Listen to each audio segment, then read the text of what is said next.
मंत्री छगन भुजबळ यांचा dream project असलेल्या मांजरपाडा प्रकल्पाचे पाणी अखेर डोंगरगाव बंधाऱ्यात दाखल झाले. दरसवाडी धरणातून तब्बल 87 किलोमीटरचा प्रवास अवघ्या 60 तासात पूर्ण करत हे पाणी डोंगरगाव बंधाऱ्यात पोहोचले. या पाण्याचे स्वागत व जलपूजन माजी खासदार समीर भुजबळ यांच्या हस्ते करण्यात आले. मांजरपाडा प्रकल्पाचे पाणी येवला तालुक्यात पोहोचल्याने शेतकऱ्यांमध्ये आनंदाचे वातावरण असून शेती व पाणीटंचाईच्या प्रश्नाला मोठा दिलासा मिळणार आहे. स्थानिक येथील ग्रामस्थांनी समीर भुजबळ यांचा सत्कार केला. या प्रसंगी संभाजी पवार यांच्यासह पदाधिकारी व कार्यकर्ते तसेच ग्रामस्थ उपस्थित होते. आज तिसऱ्यांदा पाणी आलंय.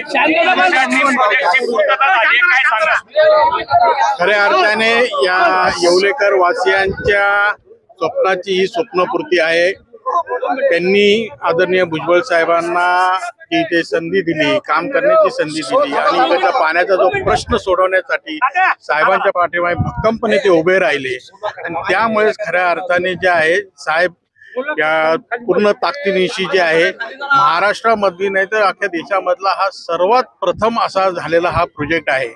जे मांजरपाड्याच्या इथून वळण बंधारे बांधून नंतर बोगदा काढून त्याच्यातून जे आहे पाणी आणण्याचं काम झालंय. खरं म्हणजे आता पाऊसही चांगला झाला त्याच्यामुळे पुणेगाव धरणात फार मोठ्या प्रमाणात पाणी आलं. पाणी आल्या जे आहे साहेबांच्या सूचनेनुसार जे आहे ते मांजरपाडा जे देवसाने जे आहे तिथून ते डोंगरगाव पर्यंत जो कॅनॉल आहे तो कॅनॉलचा नुसतं कॅनॉल बनवला नाही तर कॅनॉलचं नंतर लाईनिंगचं सुद्धा काम केलं आणि त्यामुळे जे आहे अतिशय जलदरित्या जे आहे पाणी जे आहे आज डोंगरगाव पर्यंत पोहोचलं.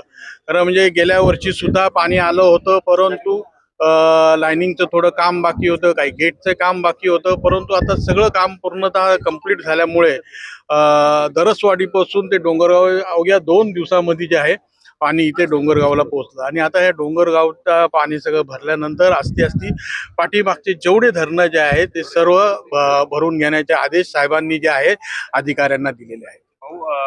या ठिकाणी काही शेतकऱ्यांचं असं म्हणणं आहे की त्यांना मोबदला मिळालेला नाही, त्यांच्या मोबदल्यासाठी आपण प्रयत्न करावे साहेबांनी असं. निश्चितपणे कोणाचे जर मोबदले राहिलेले असेल तर निश्चितपणे ते शेतकऱ्यांना मिळणार. कारण का खऱ्या अर्थाने शेतकऱ्यांच्या जमिनींचे जे आहे वापर ज्या ज्या ठिकाणी केल्या गेलेले आहे तर शेतकऱ्यांच्या जमिनीचा मोबदला त्यांना निश्चितपणे मिळेल. कोणाचे राहिले असेल तर निश्चितपणे त्यांनी येऊन भेटून आम्हाला सांगावं तर त्याचा पाठपुरावा करून निश्चितपणे त्यांचा मोबदला आम्ही मिळवून देऊ.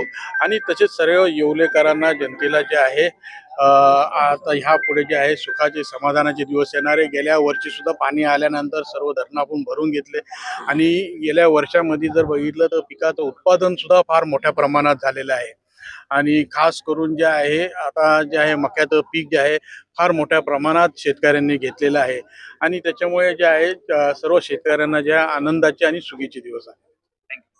बटाव ऑनलाईन ग्राहक सेवा केंद्र. अर्जंट पासपोर्ट फोटो काढून मिळेल. ठिकाण अमरधाम रोड, विक्रांती हॉटेल समोर, येवला. बटाव photo studio.